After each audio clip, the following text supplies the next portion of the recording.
ಪ್ರಿಯ ವೀಕ್ಷಕರೇ, ನಾವು ಕಸ್ಬಾ ಹೋಬಳಿಯ ಮಾರುತಿಪುರಕ್ಕೆ ಬಂದಿದ್ದೇವೆ. ಮಂಜಣ್ಣ ಅವರ ತೋಟ. ನಾವು ದಾರಿ ಮೇಲೆ ಹೋಗ್ಬೇಕಾದ್ರೆ ಮಂಜಣ್ಣ ಅವ್ರ ತೋಟ ಕರ್ಕೊ ಬರ್ತಾರಂತ ನಮಗೇನು ಅನಿಸಿರ್ಲಿಲ್ಲ. ಆದ್ರೆ ಮುಕ್ತ ಮನಸ್ಸಿನಿಂದ ಅವರ ಇರುವಂತಹ 3 ಎಕರೆ ಜಮೀನನ್ನು 3 ಪಾಲಾಗಿ ಮಾಡಿಕೊಂಡು ಒಂದೊಂದು ಎಕರೆ ಒಂದು ಕಾಲು ಎಕರೆ ಸರಿ ಸುಮಾರು ಒಂದೊಂದು ಅಣ್ಣ ತಮ್ಮರ ಮಧ್ಯದಲ್ಲಿ ಪ್ರೀತಿ ವಾತ್ಸಲ್ಯದಿಂದ ಹಂಚ್ಕೊಂಡು ಅನ್ಯೋನ್ಯವಾಗಿರುವಂತಹ ಕುಟುಂಬ ಮಂಜಪ್ಪ ಅವ್ರ ಕುಟುಂಬ. ಈ ಕೃಷಿ ಅಡಿಕೆನೆ ಆಯ್ಕೆ ಮಾಡ್ಬೇಕು ಅನ್ನೋದು ಯಾಕೆ ನಿಮ್ಮ ಮನಸ್ಸಿಗೆ ಬಂತು? ದುಡ್ಡಿಗೆ ದುಡ್ಡು ಬೇಕು. ಕೃಷಿಯಲ್ಲಿ ಮೂಲ ಬೆಲೆ ಎಲ್ಲರೂ ಅಡಿಕೆ ಮಾಡ್ತಾ ಇದ್ದಾರೆ, ಅದಕ್ಕೇನ್ ಕಾರಣ ಮಂಜಣ್ಣ?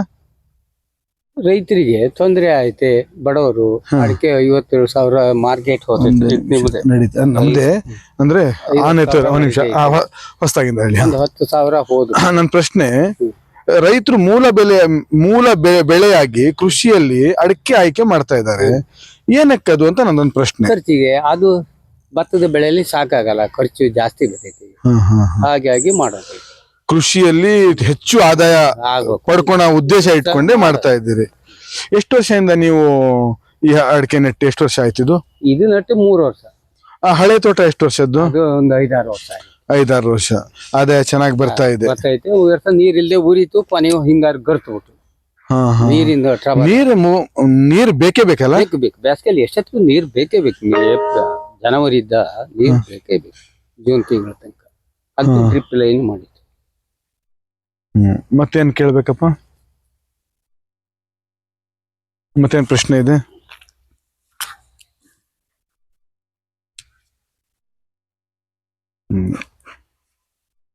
ಎಷ್ಟು ಎಕರೆ ಅಂತ ಆಯ್ತು, ಕೃಷಿ ಜೀವನದ ಆಯ್ತು.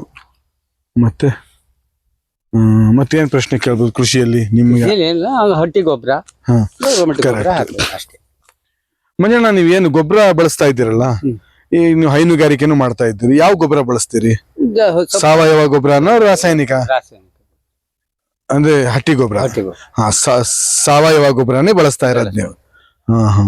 ಏನ್ ಅದರಿಂದ ಲಾಭ ಅಂತ ಅನ್ಸುತ್ತೆ? ಅಂದ್ರೆ ಅಡಿಕೆ ಮರಕ್ಕೆ ಫಲವತ್ತಾದ ಯಾವ್ದು ರೋಗ ರುಜಿ ಬರಲ್ಲ. ಹಾಗೆ ಈಗ ಗೌರ್ಮೆಂಟ್ ಗೊಬ್ಬರ ಹಾಕಿದ್ ಕೂಡಲೇ ಒಂದ್ ಸ್ವಲ್ಪ ದಿವಸ ಹಸಿರಾದು ಹಂಗೆ ಕೆಂಪು ಬಂದು ಪಡಿಬೇಕು.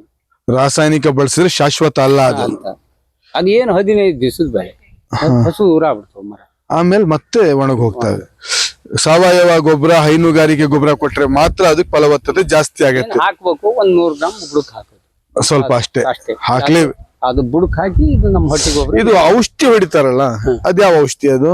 ಅದು ಗೌರ್ಮೆಂಟ್ ನಾವು ಸುತ್ತ ಸುಣ್ಣ. ಯಾಕೆ ಹೊಡಿಯೋದು? ಅಡಿಕೆ ಉದುರಬಾರ್ದು. ಅದು ಉದುರೋ ಟೈಮ್ ಒಳಗೆ ಹೊಡಿತೀರಿ. ಈ ಕೊಯ್ಲಿಗೆಲ್ಲ ಎಲ್ಲಿಂದ ಜನ ಬರ್ತಾರೆ? ಯಾರು ಸಿಕ್ಕಿದಾರನ್ನ ಕರ್ಕೊಂಡ್ ಬಂದು ಅಡಿಕೆ ಕೊಯ್ಸಿ. ಇದು ಕೇಣಿ ಅಂತ ಹೇಳಿ ಕೊಡ್ತಾರೆ, ಕೆಲವರು ಸ್ವಂತ ಇಳಿಸ್ತಾರೆ. ನೀವು ಕೇಣಿ ಕೊಡೋರ ಇದು ಇಳಿಸಿದ್ರ ಮೇಲೆ ಒಣಗಿಸಿ ಮಾರ್ತಿರೋ ಇಲ್ಲ ಸಿಪ್ಪೆಗೋಟ್ ಕೊಡ್ತಿರೋ? ಕೊಟ್ರು ಕೊಡ್ಬೋದು, ಒಣಗೋಟು ಮಾಡಿ ಕೊಟ್ರು ಕೊಡ್ಬೋದು. ನೀವ್ ಯಾವ ತರ ಕೊಡ್ತಾ ಇದ್ದೀರಿ? ಸುಲ್ಸಿ ಮಾಡಿ ಮಾರ್ಕೆಟ್ ಬೇಯಿಸಿ ಮಾಡಿ ಎಲ್ಲ ಕೊಡ್ತಾ ಇದ್ದೀರಿ. ಪರಿಪೂರ್ಣ ಕೆಲಸ ನೀವೇ ಮಾಡ್ತಾ ಇದ್ದೀರಿ. ಈ ಒಂದು ಕೃಷಿ ನಿಮ್ ಜೀವನದಲ್ಲಿ ಯಶಸ್ಸು ತರಲಿ. ಈ ಒಂದು ಯುವಕರು ಬಹಳಷ್ಟು ಜನ ಕೃಷಿಯಿಂದ ಹಿಂದೆ ಹೋಗ್ತಾ ಇದ್ದಾರೆ. ಕೃಷಿ ಅಂದ್ರೆ ನಮಗ್ ಆಗಲ್ಲಪ್ಪ ಅಂತಾರೆ. ಯಾಕೆ ಅದು? ಒಟ್ಟು ಅವ್ರಿಗೆ ಬೆಂಗಳೂರು ಪೇಟೆ ಕಂಡ್ಕೊಂಡಿದ್ದಾರೆ, ಹೋಗೋಣ ದುಡ್ಡು ಆತವು, ಇದು ಮಾಡಿರಿ ಕಷ್ಟದಿದ್ದ ದುಡ್ಡು ಮಾಡ್ಬೇಕು. ಅವತ್ತಿಂದ ಅವತ್ ಸಿಕ್ಕಲ್ಲ. ಇದು ವರ್ಷದ ಬೆಳೆ. ಈ ವರ್ಷ ಹಾಕಿದ್ರೆ ನಮ್ಮ ಜೂನ್ ತಿಂಗಳಿಂದ ಹಾಕಿದ್ರೆ ನಮಗ್ ಜನವರಿಗೆ ಸಿಕ್ಕದ್ದು ದುಡ್ಡು. ಅಷ್ಟು ಕಾಯಕ್ಕಾಗಲ್ಲಪ್ಪ ನಮಗೆ. ಅದಕ್ಕೆ ಅವರಿಗೆ ಹೋಟ್ಲು ಪಾಟ್ಲು ಸೇರ್ಕೊಂಡು ಎಲ್ಲ ಫ್ಯಾಕ್ಟ್ರಿ ಸೇರ್ಕೊತಾರೆ. ಲೋಟ ತುಳಿಯಕ್ಕೆ ಇಷ್ಟ ಇದೆ, ಆದ್ರೆ ಇದ್ರದ್ದು ಕೃಷಿ ಮಾಡಕ್ ಇಷ್ಟ ಇಲ್ಲ ಅಷ್ಟೇ, ಮತ್ತೇನಿಲ್ಲ.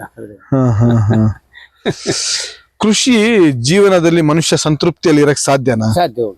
ಎಷ್ಟೋ ಜನ ಕೋಟ್ಯಾಧೀಶರಾಗಿದೆ. ಅಳಿಗೂ ಹಾಕ್ಬೇಕು, ನಾವು ಮಾಡ್ಬೇಕು. ಇದು ಒಬ್ಬ ಮಾಡೋ ಕೆಲಸ ಅಲ್ಲ. ಸ್ವಂತ ನಾ ಮಾಡ್ತಾ ಇರ್ತೀನಿ. ನಾನು ಒಬ್ರು ಮನೆಗೆ ಹೋದ್ರೆ ಮತ್ತೊಂದು ಆಳು ಬರ್ತಾರೆ. ಮೈಯಾಳಲ್ಲಿ ಕೆಲಸ ಮಾಡಿಸ್ತೀರಾ? ಏನ್ ಕೂಲಿ ನೀಡ್ತಾ ಇದೆ ಇಲ್ಲಿ? ಕೂಲಿ 550 ರೂಪಾಯಿ ಗಂಡಾಳಿಗೆ. ಹೆಣ್ಣಾಳಿಗೆ 350. ಭತ್ತದ ಜಮೀನ್ ಐತಾ ನಿಮ್ದು? ಅಲ್ಲಿ ಭತ್ತ ಐತಿ. ಅಲ್ಲಿಂದಾನೇ ನೀವು ಹೊತ್ಕೊ ಬರ್ತಾ ಇದ್ದಿದ್ದೀಗ? ಭತ್ತದ ಜಮೀನು. ಎಷ್ಟು ಎಕರೆ ಜಮೀನ್ ಇದೆ ಅಲ್ಲಿ? ಅಲ್ಲೂ 4 ಎಕರೆ, 1.5 ಅಲ್ಲೂ ಪಾಲ್ ಮಾಡ್ಕೊಂಡಿದ್ದೀರಿ. ಅಣ್ಣ ತಮ್ಮ ಎಲ್ಲ ಬಾಂಧವ್ಯದಿಂದ ಇದ್ದೀರಾ ನೀವು? ವಿಶ್ವಾಸದಿಂದ ಇದ್ದೀರಿ. ಇಲ್ಲಿ ಅಣ್ಣ ಇದು ಹಾಕ್ಯಾನ IBS, ಹಾ. ನಾ ಗದ್ದಿಗೆ ಅಲ್ಲಿ IBS ಹಾಕಿ ಹಾ ಹಾ ಇಲ್ಲಿ ಅಣ್ಣ ಹಾಕಿದ್ರಿ ನೀವ್ ಅಲ್ಲಿ ಹಾಕಿದ್ರಿ. ತುಂಬಾ ಅನ್ಯೋನ್ಯವಾಗಿದ್ದೀರಿ ನಿಮ್ ಸಂಸಾರದಲ್ಲಿ. ಅಮ್ಮನ ಎಂತ ಕೇಳೋದು ಇಲ್ಲ. ಹಾ ಹಾ ಅವ್ರಿಗೆ ಈ ತಾಯಿ ಗರ್ಭದಾಗ ಹೆಂಗ್ ಬಂದ ಹಾ 3 ಜನಗೂ ಪಾಲ್ ಮಾಡ್ಕೊಂಡೆ. ಅವ್ನು ಹಿರಿಯವ, ಹಾ. ಈಸಿ ಕೊಟ್ಟೆ. ಅವ್ನ್ ನನಗೆ ಈಸಿ ಬಂತು, ತಮ್ಮನಿಗೆ ಆಚಿ. ಗದ್ದೆಲೂ ಹಾಗೆ ನಿಮ್ಮ ಅನ್ಯೋನ್ಯ ಜೀವನ ಹಾಗೆ ಮುಂದುವರಿಲಿ, ನಿಮ್ಮ ಈ ತೋಟ ಯಶಸ್ಸು ಕೊಳ್ಳಿ, ನಿಮ್ಮ ಬೆಳೆ ಇನ್ನಷ್ಟು ಜಾಸ್ತಿ ಬರ್ಲಿ ಅಂತ ಹೇಳಿ ನಾನು ದೇವರಲ್ಲಿ ಆಶಿಸ್ತೇನೆ. ಈ ಸಂದರ್ಭದಲ್ಲಿ ಸಂದರ್ಶನ ನೀಡಿದಂತ ಮಂಜಣ್ಣನವರಿಗೆ ವಿಶೇಷವಾದ ಧನ್ಯವಾದ ಸಲ್ಲಿಸ್ತಾ ಇದ್ದೇನೆ. ಪ್ರಿಯ ವೀಕ್ಷಕರೇ, ತಮಗೆ ತಿಳಿದೇ ಇದೆ, ಯಾವುದೋ ಒಂದು ಕೆಲಸದ ನಿಮಿತ್ತ ಹೊಸನಗರ ತಾಲೂಕಿಗೆ ಹೊಸನಗರಕ್ಕೆ ಹೋಗ್ತಾ ಇದ್ವಿ. ಯಾವುದೋ ಕೆಲಸದ ನಿಮಿತ್ತ ಹೊಸನಗರಕ್ಕೆ ಹೋಗ್ತಾ ಇದ್ವಿ. ಅಷ್ಟು ಭಾರದ ಒಂದು 30-35 kg ಭಾರದ ಹುಲ್ಲಿನ ಪಿಂಡೆ ಹೊತ್ಕೊ ಬರ್ಬೇಕಾದ್ರೆ ಮಂಜಣ್ಣನ ಪರಿಚಯ ಆಯ್ತು. ಆ ಸಂದರ್ಭದಲ್ಲಿ ಮಂಜಣ್ಣ ಹತ್ರ ಸ್ವಲ್ಪ ಮಾತಾಡಿದ್ವಿ. ಬನ್ನಿ ನಮ್ಮ ತೋಟನೂ ನೋಡೋಣ, ಮನೆಯನ್ನು ನೋಡೋಣ ಅಂತ ಹೇಳಿದಕ್ಕೆ ಇಲ್ಲಿ ಬಂದ್ವಿ. ಮುಕ್ತ ಮನಸ್ಸಿನಿಂದ ಈ ವಯಸ್ಸಿನಲ್ಲಿ ಕೃಷಿ ಮಾಡ್ತಾ ಇದ್ದಾರೆ, ಮುಕ್ತ ಮನಸ್ಸಿನಿಂದ ಕೃಷಿ ಬಗ್ಗೆ ಹಂಚಿಕೊಂಡಿದ್ದಾರೆ. ಅವರಿಗೆ ನಾನು ವಿಶೇಷವಾಗಿ ಕೃಷಿ ಬಾಂಧವರ ಪರವಾಗಿ, ನಮ್ಮ ತಂಡದ ಪರವಾಗಿ ಮತ್ತು ನಮ್ಮ ಎಲ್ಲಾ ವೀಕ್ಷಕರ ಪರವಾಗಿ ವಿಶೇಷ ಧನ್ಯವಾದ ಸಲ್ಲಿಸ್ತಾ ಇದ್ದೇನೆ.